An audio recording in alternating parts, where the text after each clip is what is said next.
Vous êtes orthophoniste, psychopédagogue, orthopédagogue, thérapeute, et vous recevez des enfants dans votre cabinet. Et vous vivez un paradoxe. Comment se fait-il que cet enfant qui vient dans mon cabinet, qui a des difficultés, qui s'agite à l'école, qui n'arrive pas à entrer dans les apprentissages, dans mon cabinet, très rapidement, il s'apaise et nous pouvons travailler tranquillement. Et quand il retourne à l'école, à nouveau, il est agité. Alors pourquoi? Pourquoi ce calme est si fragile? C'est ce mystère qu'on va tenter de résoudre ensemble. Dans cette vidéo, nous allons voir trois choses. Tout d'abord, nous allons essayer de comprendre pourquoi l'enfant s'apaise lorsque dans le cabinet, il est avec un praticien apaisé lui-même. C'est fondé sur les neurosciences, on a des connaissances là-dessus. Ensuite, nous verrons en deuxième partie pourquoi lorsqu'il revient à l'école, en classe par exemple, il s'agite à nouveau, il est indisponible pour apprendre, et pourquoi la fameuse phrase calme-toi ne fonctionne pas, ne marche pas. Ensuite, nous verrons dans le troisième temps quelle solution pour sortir de ce paradoxe où l'enfant est capable d'être calme dans le cabinet du praticien, mais il ne retrouve pas cette capacité à être calme lorsqu'il est dans un autre environnement, comme celui de la classe par exemple. Que nous dit l'orthophoniste après avoir senti ce paradoxe? Ces mots, ils viennent de l'orthophoniste, d'un jeune garçon. On sent vraiment tout son désarroi, sa frustration, presque sa tristesse. Et ce qu'elle exprime là, ce n'est pas un sentiment d'échec personnel, non. C'est la reconnaissance d'un phénomène puissant, quelque chose qui la dépasse et qui dépasse les murs de son cabinet. Commençons par mettre un nom sur ce sentiment. C'est une contradiction profonde et souvent douloureuse que vivent beaucoup d'adultes qui accompagnent des enfants au quotidien. L'orthophoniste, elle utilise une image très forte, celle de la béquille régulatrice. C'est l'idée que le calme de l'enfant ne tient que grâce à sa présence. Et cette image, loin d'être un constat d'échec, est en fait notre tout premier indice. Ça nous met sur la piste d'un mécanisme bien plus profond. Pour comprendre ce fameux mécanisme, on va devoir faire un petit tour du côté de la science. Notre premier indice majeur, il nous vient de la neurobiologie, et plus précisément de la façon dont notre cerveau gère le stress.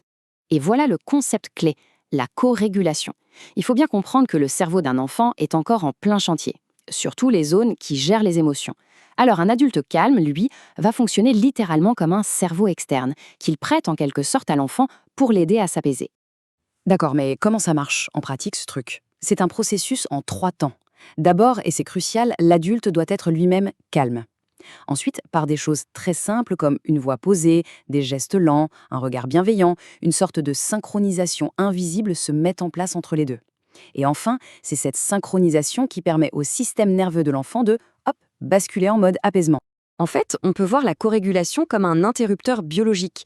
Elle aide le cerveau de l'enfant à éteindre le système sympathique, qui est le mode alerte maximale, combat ou fuite, pour allumer le système parasympathique, le mode tout va bien, repos et sécurité.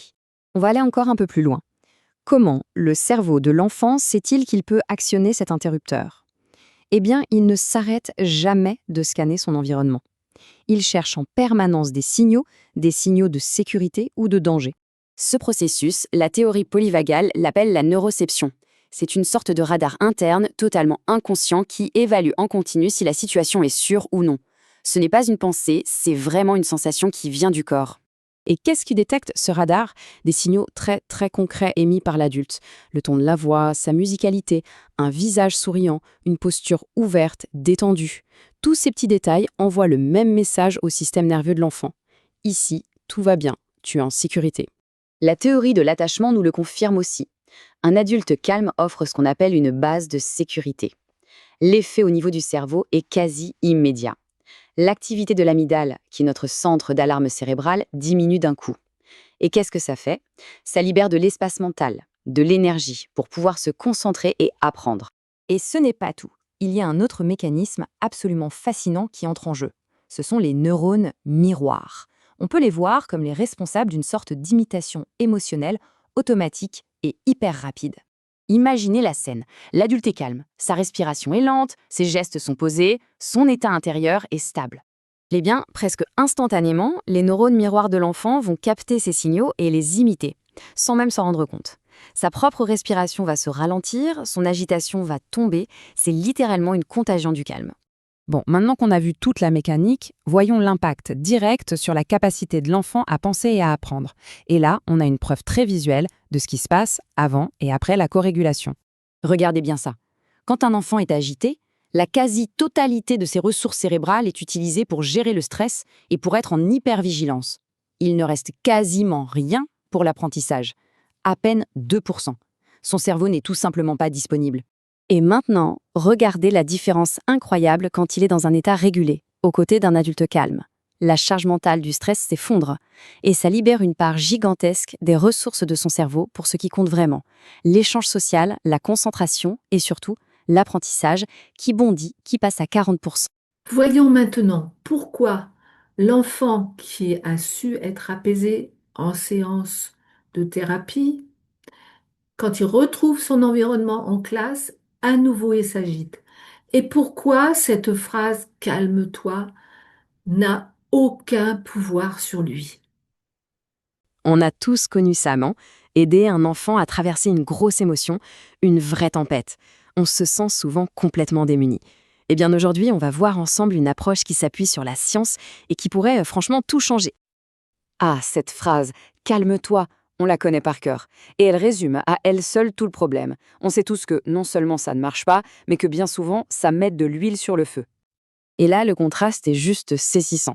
D'un côté, on a une commande, un ordre qui vient de l'extérieur et qui va droit dans le mur.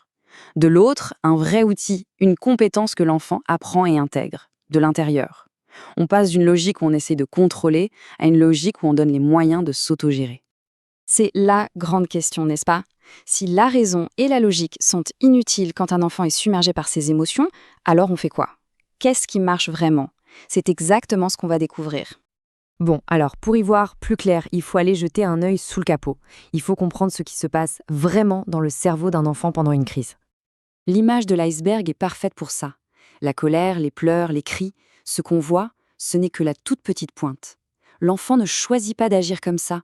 Ce n'est pas un caprice, ce n'est pas pour nous provoquer, c'est une réaction purement automatique à quelque chose d'invisible qui se passe à l'intérieur de lui. Et ça, figurez-vous que ça porte un nom scientifique, l'indisponibilité cognitive. En clair, ce n'est pas que l'enfant ne veut pas se calmer, c'est qu'il ne peut pas, physiologiquement. Son cerveau est passé en mode survie, et la partie logique, la partie qui résonne, elle est sur pause. Pour le dire simplement, son cerveau est hors ligne, déconnecté. C'est comme si l'interrupteur du Wi-Fi cérébral avait été mis sur off. La connexion est coupée, tout simplement. Et voilà tout le malentendu. On s'évertue à parler au cerveau logique, le pilote de ligne, calme et réfléchi, mais il n'est plus dans le cockpit. C'est le cerveau de survie, le pilote de chasse en pleine alerte rouge qui a pris les commandes. Essayer de le raisonner, c'est totalement inutile. En fait, on peut voir ce cerveau de survie comme un détecteur de fumée un peu trop zélé. Il a sonné une fois pour un vrai danger et maintenant il se déclenche pour un rien. Un souvenir, une sensation, et hop, l'alarme hurle comme si la maison était en feu alors qu'il n'y a plus aucun danger. L'idée, c'est de donner à l'enfant les clés de son propre monde intérieur, de lui donner un pouvoir d'action. Explorons une approche qui permet de répondre à ce paradoxe. Comment l'enfant peut-il continuer à se calmer sans avoir besoin en permanence d'un adulte auprès de lui? Tout est dit, ça résume parfaitement le problème. Le fameux calme-toi, on sait tous que ça ne marche pas. L'idée, c'est de passer à autre chose, un vrai outil, pas juste un ordre balancé comme ça. Le contraste est frappant, n'est-ce pas? D'un côté, la commande inefficace, le calme-toi, qui mène droit dans le mur, et de l'autre, un outil efficace, cette fameuse méthode reset, zéro stress. L'idée, c'est de donner quelque chose que l'enfant peut vraiment utiliser, s'approprier. Allez, voyons un peu comment ça marche. Alors voilà, on arrive à la solution, la méthode Reset Zéro Stress. Et là, le changement de perspective est énorme. Le but n'est plus de gérer l'enfant depuis l'extérieur, mais de lui donner les clés, en quelque sorte, pour qu'il apprenne à se réguler tout seul. C'est vraiment une approche complètement différente. Ce qui est super important de comprendre, c'est que cette méthode, elle ne sort pas d'un chapeau. Non, elle est basée sur de la vraie science, notamment la théorie polyvagale. C'est une théorie qui explique en gros comment notre système nerveux gère le stress. Ce que la méthode fait, et c'est là que c'est génial, c'est qu'elle prend ces concepts un peu complexes et les simplifie pour que les enfants puissent les comprendre et s'en servir. C'est ça sa véritable force. Et d'ailleurs, ce n'est pas juste une idée en l'air. D'autres spécialistes valident cette approche. Prenez Mélanie, par exemple, qui est orthopédagogue. Sa citation montre bien à quel point on peut transformer une théorie scientifique assez pointue en une aide concrète, super simple pour les enfants. Bon, la théorique, c'est bien beau, ça a l'air prometteur, mais en pratique, est-ce que ça marche? C'est là que ça devient vraiment intéressant. Parce que oui, la méthode a été testée sur le terrain, dans un environnement bien réel, avec des résultats qu'on peut mesurer. Alors le test s'est passé où? Dans une classe en Suisse, avec des élèves âgés de 6 à 10 ans, un groupe d'âge assez large donc, ça nous donne une super bonne idée de comment ça peut fonctionner dans un cadre scolaire tout à fait classique. Et les résultats, franchement, ils parlent d'eux-mêmes. On a observé des progrès vraiment significatifs chez tous les élèves de la classe. Mais attendez, ce qui est peut-être encore plus bluffant, c'est l'effet sur les enfants qui ont des défis particuliers, comme le TDAH, le trouble du déficit de l'attention, ou le TOP, le trouble oppositionnel. Des situations où, on le sait, la gestion des émotions, c'est un vrai casse-tête. Ça donne un poids énorme à la méthode. Ce n'est pas juste un effet placebo, c'est du concret. Ok, mais alors, concrètement, comment on enseigne ça à des enfants? On est bien d'accord, il ne s'agit pas de leur faire un cours magistral hyper ennuyeux, loin de là. L'approche est basée sur toute une panoplie d'outils super ludiques et engageants. Mais juste avant de plonger dans la boîte à outils des enfants, il y a un point crucial à souligner. Pour que ça marche, il faut que les adultes comprennent bien la méthode eux-mêmes. Leur propre formation, c'est vraiment la clé pour pouvoir la transmettre efficacement. Et du coup, pour les enfants, c'est tout un petit univers pédagogique qui a été mis en place. On a des livres conçus spécialement pour eux, des cartes, des fiches pour faire des activités, et même, tenez-vous bien, des vidéos de ventriloquie. L'objectif, il est simple et clair. On apprend en s'amusant, parce que c'est comme ça qu'on retient le mieux. Un autre point fort de cette méthode, c'est sa polyvalence. À la base, elle a été pensée pour les enfants en primaire, mais elle s'est avérée tout aussi efficace avec des plus grands, des préados dans des ateliers bien-être en sixième.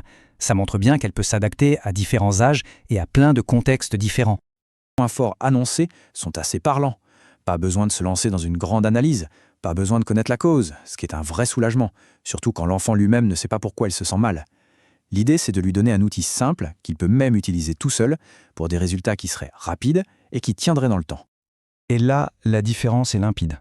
D'un côté, on a l'approche classique, verbale, qui demande de discuter, de comprendre. Et de l'autre, cette réinitialisation neurosensorielle qui, elle, est conçue pour passer sous le radar de la pensée consciente et agir directement sur le système nerveux. Cette méthode, elle n'est pas seulement pensée pour les parents à la maison.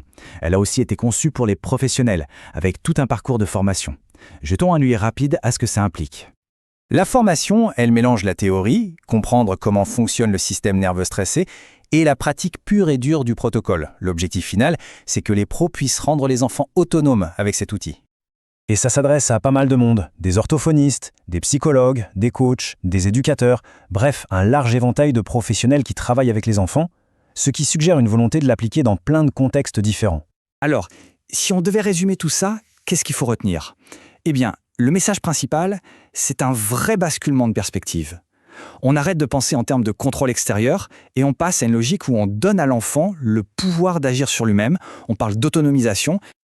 En fait, tout se résume à cette idée, c'est simple, mais c'est assez révolutionnaire quand on y pense. Donner un outil à un enfant, c'est lui donner un pouvoir, un contrôle sur son propre état intérieur. Et ça, un simple ordre ne pourra jamais le faire.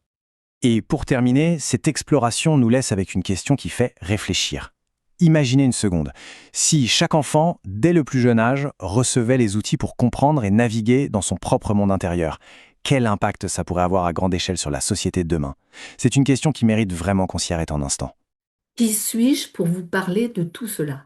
Je m'appelle Emmeline Bouillot, je suis psychopraticienne en santé émotionnelle depuis 16 ans maintenant. J'ai accompagné des milliers d'enfants en indisponibilité cognitive et aussi j'ai vécu comme enfant cette épreuve d'être indisponible pour apprendre parce que mes émotions me débordaient, me terrifiaient pour certaines. J'ai aussi adapté la méthode que je vous présente dans cette vidéo et qui est une méthode éprouvée d'autorégulation émotionnelle, mais que j'ai adaptée pour les enfants. Et j'ai aussi créé une formation pour que vous puissiez devenir praticien Reset Zero Stress enfant avec une certification. Je suis aussi auteur d'une collection pour enfants soutenue par un médecin et une inspectrice de l'éducation nationale. Cela fait partie des outils qui sont intégrés dans la formation. Vous vous demandez si cette formation est vraiment faite pour vous? Eh bien, je vous propose de réserver un rendez-vous avec moi, un rendez-vous gratuit bien sûr. Réservez-le, trouvez le lien en dessous de la description, en dessous de la vidéo, et nous verrons ensemble quels sont vos besoins et si cette formation peut vous aider et aider vos petits patients entre 6, 10, 11 ans.